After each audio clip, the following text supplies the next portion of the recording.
ఉమ్మడి చిత్తూరు జిల్లాలో పోలీసులకు భారీగా ఎర్రచందనం లభించింది. పీలేరు పెట్రోలింగ్ విభాగం తనిఖీలో 20 లక్షలు విలువ చేసి ఎర్రచందనం సీజ్ చేశారు. పోలీసులు రాయచోటి రాజంపేట రోడ్డు నాయినివారిపల్లి సమీపంలో కొంతమంది గుర్తు తెలియని వ్యక్తులు ఎర్రచందనం దొంగల్ని అక్రమ రవాణా చేస్తున్నారన్న సమాచారంలో తనిఖీ చేపట్టారు. కాగా ఎర్రచందనం దుంగలను అక్కడే వదిలిపెట్టి దుండగులు పారిపోయారు. 10 ఎర్రచందనం దుంగలతో పాటు కారును స్వాధీనం చేసుకున్నట్లుగా పోలీసులు తెలిపారు.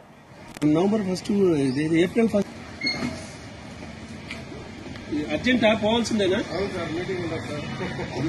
దినం అంటే 28వ తారీఖు రాబడినటువంటి సమాచారం ప్రకారం అండి సానిపాయ ఏరియా నుంచి ఎర్రచందనం అక్రమ రవాణా తమిళనాడుకు అవుతుందని చెప్పి తెలిసి మేము దాన్ని వాచ్ చేస్తూ వెళ్లాము.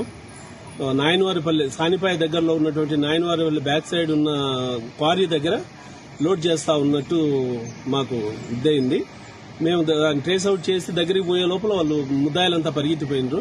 తీరా వెహికల్ కాడ చూస్తే 10 ఎర్రచందనం దొంగలు ఉన్నాయి. దాంట్లో 10 ఎర్రచందనం దొంగలను ముద్దాయిల కోసం చాలాసేపు తిరిగాం కానీ వాళ్ళు తప్పించుకొని వెళ్ళిపోయారు. ఈ 10 ఎర్రచందనం దొంగల యొక్క విలువ దాదాపు 20 లక్షల వరకు ఉంటుందండి వెహికల్ తో కలిపి.